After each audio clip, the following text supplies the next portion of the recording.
Can you remember a time when you assumed you had no control over a situation, even though you really did? And because of that assumption, you just gave up? That's a psychological phenomenon called learned helplessness. And here's some good news. It can be fixed. You've come to the right place because today I'll teach you how. I think we've all had to deal with this. For sure. So you probably know how it feels to be hopeless if you've ever been unemployed or you've been laid out with an injury or you've voted for a losing candidate. Learned helplessness is a more extreme version of that feeling. It's when you stop looking for work after a handful of failed interviews, or when you give up on starting an exercise routine because you've hurt your back too many times, or when you stay home on election day because past results have made you feel like your vote doesn't matter. In the extreme, it's why people don't leave their abusers and why prisoners don't try to escape. There is a way to reverse this tendency, though, and it comes from an experiment in the 60s by psychologist Martin Seligman.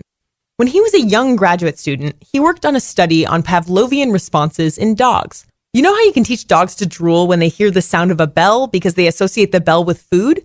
Well, this experiment was a bit darker. This study looked to see if dogs would be trained to jump when they heard a certain tone, but in this case, it's because they associated the tone with an electric shock. I told you it was dark. Well, it turned out that yes, they would jump out of the way. But Seligman noticed that some dogs just stood there when they heard the tone. They didn't try to avoid the shock. It turned out that one small tweak could drastically change how subjects responded to a bad situation.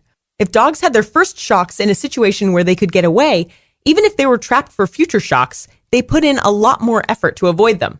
Seligman found that this also applies to people.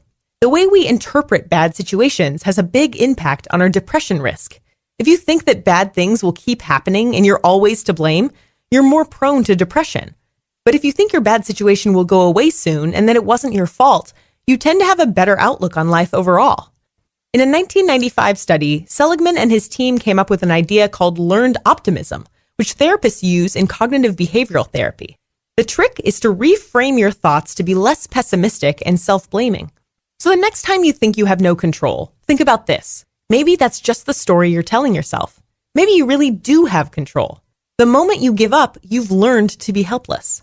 Try to unlearn that, and who knows what you might accomplish.